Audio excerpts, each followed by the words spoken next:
Does seeing people with their eyes closed make you uncomfortable? Do you feel like when you're in a group that you're uncomfortable doing something like closing your eyes for an exercise or meditation? I wanted to just ask that question and have you reflect on it. I usually teach mindfulness at the schools, and over 2 years ago, I was doing a mindfulness session with 256th graders at the local middle school. And this last fall, I was helping with one of the productions at the school doing makeup, and the girl that was in charge of the makeup application team said, "I remember you. You're the one that in 6th grade did mindfulness during our morning meeting. And you said something I'll never forget.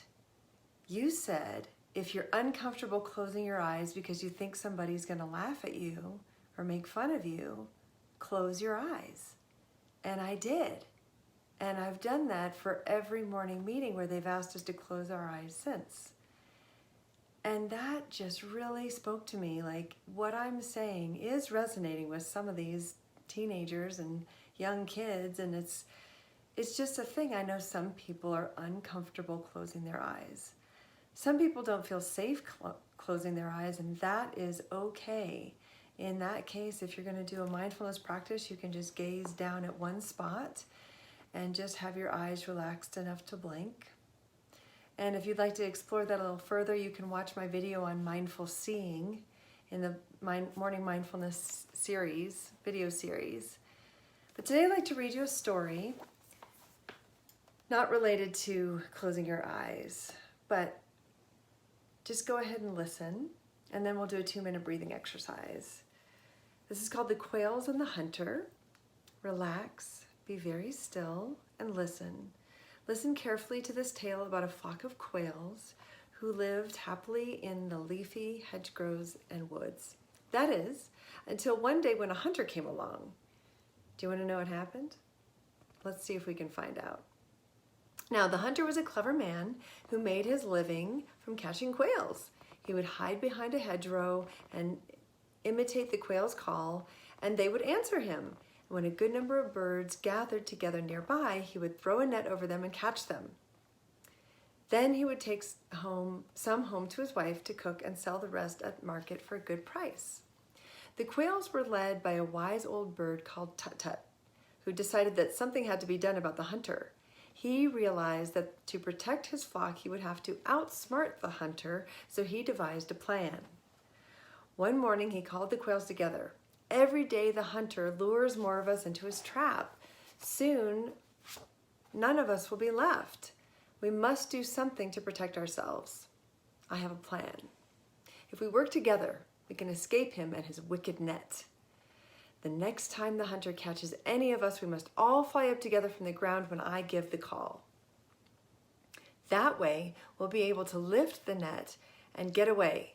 But for this plan to work, we must all cooperate. Everyone agreed that this was a great plan. That very afternoon, the hunter returned, hid by the hedgerow, and imitated the quail's call. Once again, the birds fell for his trick, and he threw his net over them as always. But this time, they knew what to do.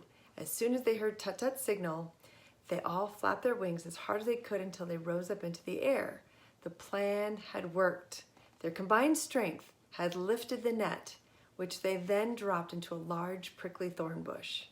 The hunter didn't catch one quail that day. Each time he tried to capture the birds, they escaped, and he ended up spending hours getting scratched and pricked while retrieving his net. When finally he gave up and went home, his wife was furious to see him arrive empty-handed. "Where are the quails for our dinner?" she snapped. "Those birds outwitted me today. They work together as a team," he replied angrily, "but they won't cooperate with each other for long. They are quarrelsome creatures, and they'll soon fall out. Then they won't be able to lift my net anymore. That's when I'll catch them." Sure enough, one day soon, when the quails were singing in the hedgerow, one of them accidentally sat on a neighbor's head, and a big squabble broke out. Tut-Tut begged them to resolve their dispute, but they wouldn't listen. Suddenly he saw the hunter, ready to pounce. Tut-Tut realized if the birds couldn't work together, then they would have to escape before the hunter cast his net. He told the flock to fly at once. Most of them rose immediately, but the quarrelsome quails were left behind and were promptly caught. Tut-Tut's flock continued to work as a team, outwitting the hunter so often that eventually he gave up trying to catch them.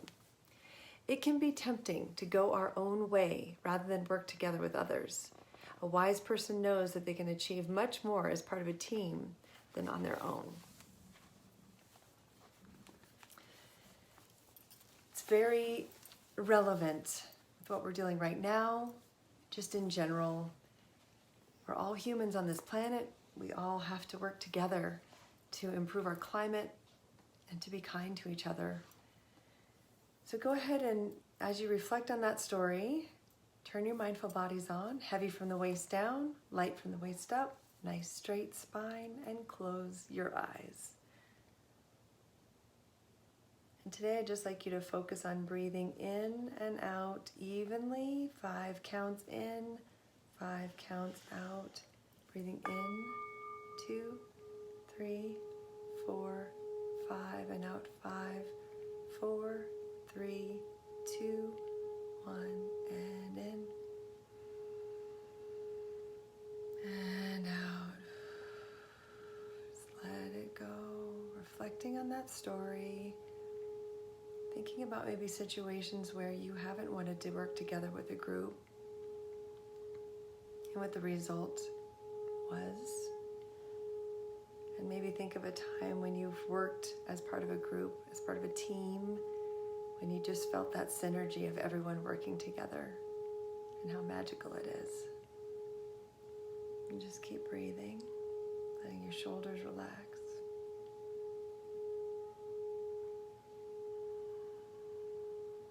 Sinking your breathing deeper into your chest.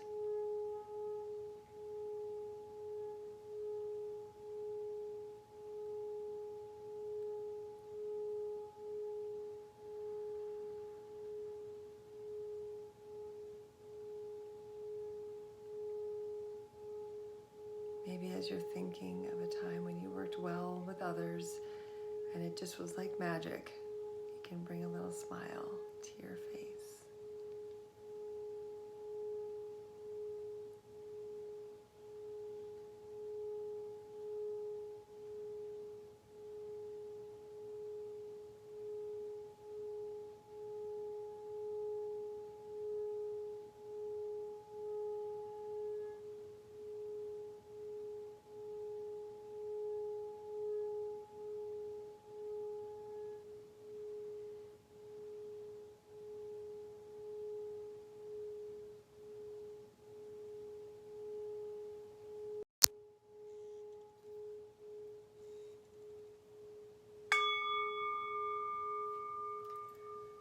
Flutter your eyes open, come back to the room that you're in.